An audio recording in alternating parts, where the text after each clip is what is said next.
Hey everybody, Sean here from VidGamiac.com. Here we are today back in Dead by Daylight, going for the Adept Jake achievement. This one is going to be to escape a game with Jake, only using his 3 unique perks. This one's going to be done from the Survivor side. You're going to need to get Jake to a minimum of level 10 to open up 3 free perk slots before you can get this.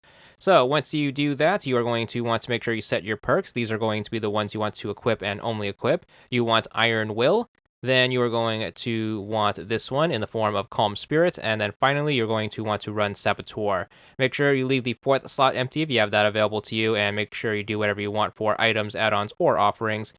So make sure you start up the game, and then we're going to get to playing the objective right away because we need to get those generators fixed in order to open up those exit gates. So make sure you get on a generator. Jake's build is mostly going to revolve around after a killer engagement, so make sure you just keep on the generator until the killer shows up. If they do show up, you are going to be able to take advantage of Jake's perks. The first one is going to be Iron Will. If the killer does land a hit on you, what Iron Will is going to do is it's going to make your grunts quieter, so the killer is going to have a harder time of hearing you. So if you can give them the shake, you should be able to get away a lot easier. So make sure you try to sprint to a safe distance, make sure you break their line of sight, make sure you get behind some cover, and then make sure you just sneak away. Remember, even though you are quieter, the killer can still pick up on your other hints that you leave behind, like your scratch marks or your blood trail, so make sure you mind those. But you should be able to give the killer the shake most of the time unless you play too recklessly.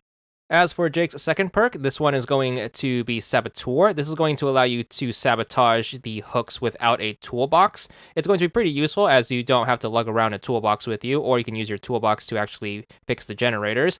So make sure you take advantage of your ability to sabotage the hooks without a toolbox. If the killer happens to down one of your teammates, make sure you go to the nearest hook and make sure you sabotage it. The killer is going to try to pick up your teammate and try to bring them to this hook. If you happen to break it, they are going to have to go to the next nearest one. So hopefully that buys your teammate enough time to break out of the killer's grasp.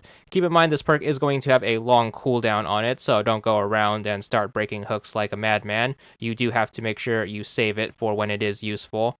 Then finally, his third perk isn't going to be super useful, so it's not worth even pointing out. It's completely useless on indoor maps anyways, and it's semi-useful on some outdoor maps, some more than others. But your goal at the end of the day is to just escape, so perks aside, make sure you make your way to either one of the 2 exit gates or the hatch if that situation presents itself to you. And then once you do manage to make it to the other side with the escape status using this build, you should be good for the achievement. So hopefully you have some good luck with this or some good teammates who can carry you, but once you finally manage to wrap up a game like this, your achievement should pop. There it is. This one's going to be for 20 gamer score, and that's all there is to it.